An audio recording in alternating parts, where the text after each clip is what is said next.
जिसने नारी का शोषण किया वो महान है, या जिसने किसी नंगी महिला को उसकी अस्मत को ढकने के लिए उसके ऊपर वस्त्र डाला वो महान है। यहाँ जितना आदमी भ्रष्ट, बेईमान, गुंडा, बदमाश है उसकी पूजा होती है, जितना ईमानदार है, जितना गरीब है, जितना सच्चा है, जितना भोला है उसकी बेइज्जती होती है। यहाँ पर गुंडों की पूजा और ईमानदारी की ठुकाई होती है। ये हमारे देश का उसूल है। जितने देवता हैं सबके पास हथियार है कि नहीं है? मुझे बगैर कोई हथियार का। अब यह एक प्रश्न है, राम को युद्ध करना पड़ा सीता पाने के लिए। कुरुक्षेत्र में युद्ध हुआ कौरव पांडवों में केवल जमीन के लिए। युद्ध तो बगैर किसी हथियार के, बगैर किसी फौज के, बगैर किसी राजा की मदद के एक अंगुलीमाल जैसे हत्यारे को 2 शब्द से अपना शिष्य बना के ले आया। वो सिकंदर क्या था जिसने जिल्म से जीते जहां, प्यार से जीते धुलों को वो झुका दे आसमां। जो लोग ये आरोप लगा रहे हैं कि हम लोग फोर्सफुली या लोगों को गुमराह करके धर्म परिवर्तन करा रहे हैं, पहली बात तो ये है कि धर्म परिवर्तन कभी होता नहीं है। धर्म परिवर्तन कोई ऐसी चीज नहीं है कि जेब में से लड्डू निकाल के उसकी जेब में रख दिया, उसकी निकाल के किसी और की जेब में रख दिया। धर्म का संबंध आदमी के जीवन से है। पहला प्रश्न मेरा ये जो है। दूसरा मेरा कहना ये है कि राजकुमार सिद्धार्थ के काल में उस समय पर संघ था। मैं बहुत आपको जो है एक तरीके से ऑथेंटिक एग्जाम्पल दे रहा हूं। राजकुमार सिद्धार्थ के पीरियड में संघ था, महापंचायत थी। उस समय पर साक्य और कोलियों में झगड़ा होता था अनुमा नदी के पानी को लेकर के। तो राजकुमार सिद्धार्थ जब वयस्क हुआ तो उसने उसका विरोध किया और ये कहा कि पानी के लिए खून बहाना ये उचित नहीं है। आप 2 साक्य चुनो, 2 कोली चुनो और चारों मिलकर एक 5वां आदमी नियुक्त करो। जो वो फैसला करे वो मान्य होना चाहिए। तो लोगों ने उसकी बात का विरोध किया। उस समय उसका बाप राजा था, चाहता तो वो उसकी सजा को माफ करा सकता था, लेकिन राजा भी उस समय राजा नहीं था, वो महापंचायत का सदस्य था, यानी संघ था। संघ के निर्णय के विरुद्ध कोई राजा हो, चौकीदार हो, कोई भी जा नहीं सकता था। लिहाजा संघ का ये नियम था, अगर बात नहीं मानी तो उसकी संपत्ति जब्त कर लो, या उसको देश निकाला दे दो, या उसकी जो है उसके जीवन लीला को समाप्त करो। राजकुमार ने बोला संपत्ति को मेरी को मत लो, क्योंकि संपत्ति मेरी नहीं, मेरे बाप की संपत्ति है। देश निकाला, आप मुझे क्या देंगे, मैं खुद ही देश छोड़ के जा रहा हूं, इसलिए मेरी हत्या करने की आवश्यकता नहीं है, मुझे सजाए मौत दे आप। वो चला गया और उसने अनुसंधान किया। क्या अनुसंधान किया? अनुसंधान करते करते उसने ये पाया कि मैं ही अपने आप में उलझ रहा हूं और मैं ही अपने आप में सुलझ रहा हूं। मैं आपको एक एग्जांपल दे रहा हूं, जितने भी ये चैनल वाले हैं, आप कभी भी कोई मेरे सामने मुझे आकर के मान लो नमो बुद्धाय करता है, बहुत से बंदे खुश होते हैं, अरे मेरे को इतना लोग प्रणाम करते हैं, मैं बहुत महान हूं। ये उस बंदे का सोचना जो है पागलपन है, क्योंकि वो उसकी महानता नहीं है।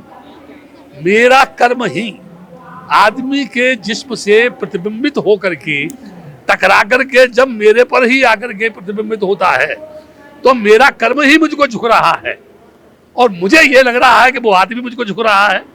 जैसे मैं अगर भरी सभा के बीच में किसी लड़की को जाके चूम लूं, तो मुझे आप बताओ लोग मेरी पूजा करेंगे कि मेरी ठुकाई करेंगे? बोलो, ठुकाई करेंगे नहीं करेंगे? ये बहुत बदमाश है, ये लड़की को चूम रहा है, उसको जाकर के जो है। यदि मेरा कर्म जो है पवित्र है, मन शुद्ध है, तो यहाँ समझने की चीज क्या है? दुनिया का सबसे बड़ा हसीन स्वरूप जो किसी भिक्षु के चरणों में गिर जाता है, वो कितना महान है। जिस रूप को पाने के लिए आदमी लाखों रुपया खर्च करता है, ब्याह शादी करता है, जब एक रात की दुल्हन बन के आती है, जब वो सुहागरात बनाता है और ख्वाब देखता है, वो उसके पैरों में गिरा हुआ है, क्योंकि वो रूप के रूपांतर को जानता है। रूप और रुपया दोनों परिवर्तनशील है, गतिशील है, चलायमान है, ये हमेशा बदलते रहते हैं। इसलिए ज्ञानी पुरुष जो है न रूप के चक्कर में पड़ता है और न रुपए के चक्कर में पड़ता है, वो उससे अलग रहता है। तो जब ये रूप परिवर्तनशील है, जीवन के दो किनारे है, जन्म लेना और मृत्यु को प्राप्त करना। आदमी पैदा होगा, उसके बाद मर जाएगा। जो भी आदमी किसी भी धर्म को मानने वाला है, जब उसे तकलीफ होगी, जब उसे परेशानी होगी, जब वो भूखों मरेगा, जब उसे न्याय नहीं मिलेगा, जब उस पर अत्याचार होगा, जब उसकी ठुकाई होगी, जब उसे घुसने नहीं देंगे, जब उसे परेशान करेंगे, तो मुझे आप बताओ, जिस कमरे में कोई पिट रहा है, जिस कमरे में कोई घुट रहा है, जिसको रोटी नहीं मिल रही है, वो अपनी जान बचाने के लिए उस कमरे से भागेगा, कभी भागेगा? अपनी जान बचाने के लिए भागेगा, नहीं भागेगा? सर, कुछ कथावाचक हैं, वो लगातार बयान ये दे रहे हैं कि आप जो है लोगों को बहला फुसला कर वो ईश्वर के रास्ते से हटा रहे हैं, और जो है कि वो सभी नरक में जाएंगे, वो लोग, आप भी और वो लोग भी। मैं देखो, मुझे तो यानी दया आती है अच्छा कथावाचकों के ऊपर, क्योंकि वो हमसे कह रहे हैं कि ईश्वर से भटका रहे हैं। सही माने में तो वही भटका रहे हैं। जो भी नारियां वहां जाती हैं और तान लेकर के नाचने लगती हैं, यानी जो योगी है, कथावाचक है, वो अपने उंगलियों के ऊपर उनको नचा रहे हैं। किनको? उन महिलाओं को नचा रहे हैं। और वो क्या कह रहे हैं? ईश्वर की भावना में नाच रही हैं वो।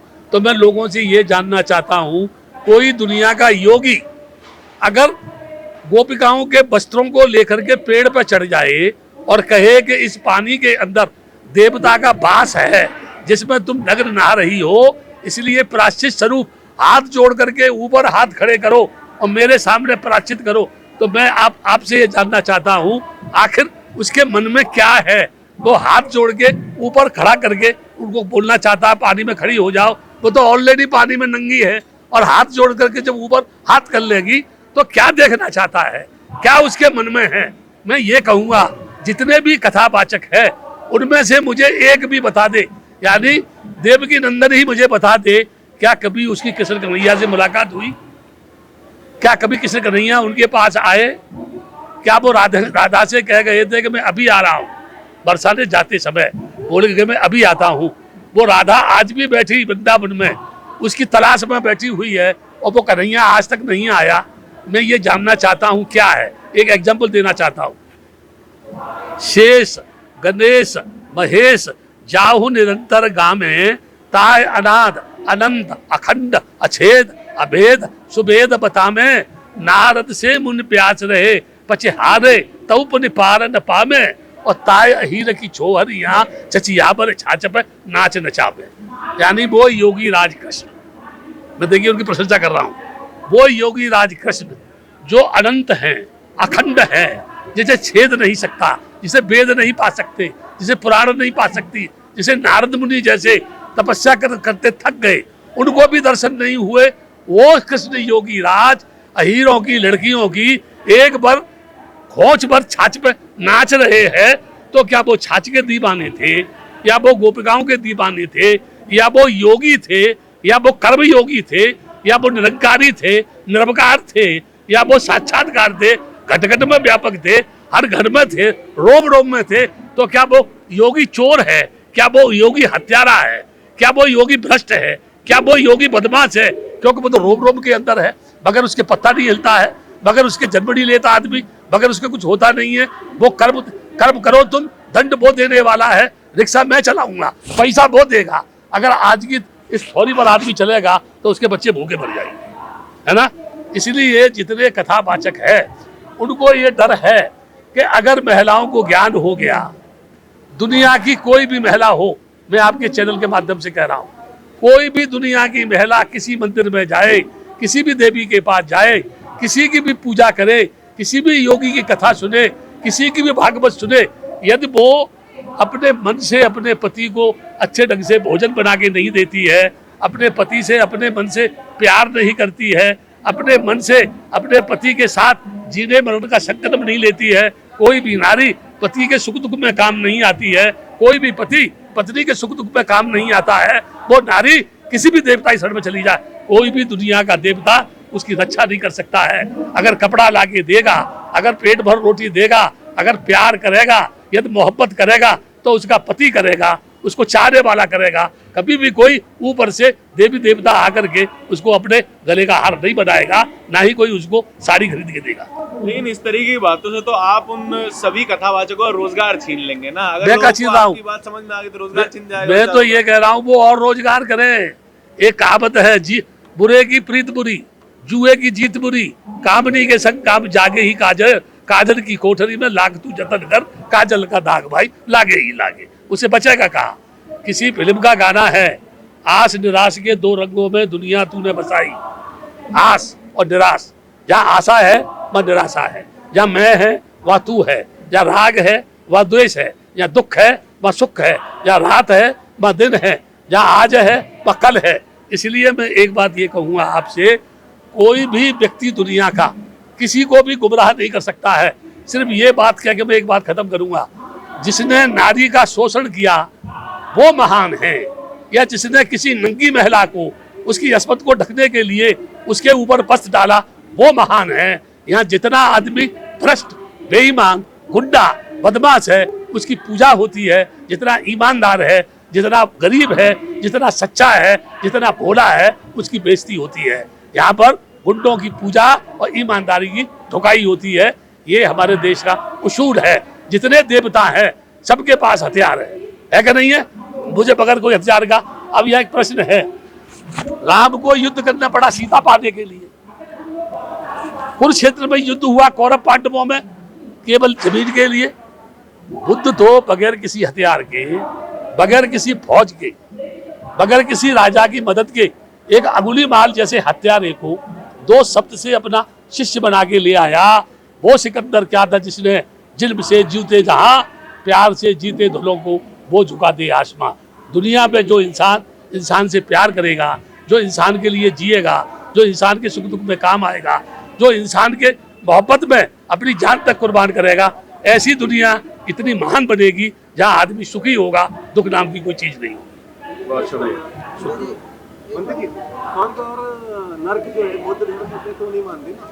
देखो ऐसा है, जब आदमी की इच्छा पूरी हो जाए तो सुख है, और जब आदमी की इच्छा पूरी नहीं हो तो दुख है। ठीक है न? स्वर्ग है न नरक है, ठीक है ना? ये वो लोग भ्रमित करते हैं कि स्वर्ग नरक के डर से आदमी सोचता है कि मैं नरक में उससे जाने से बच जाऊंगा, स्वर्ग में चला जाऊंगा। मैं तो ये कहता हूँ जितने भी कथावाचक हैं, तो मैं कसम तुम्हारे माँ बाप की है, तुम तो मुझे नरक में भेजो। मैं अपनी बात कर रहा हूँ, तुम मुझे नरक में भेजो।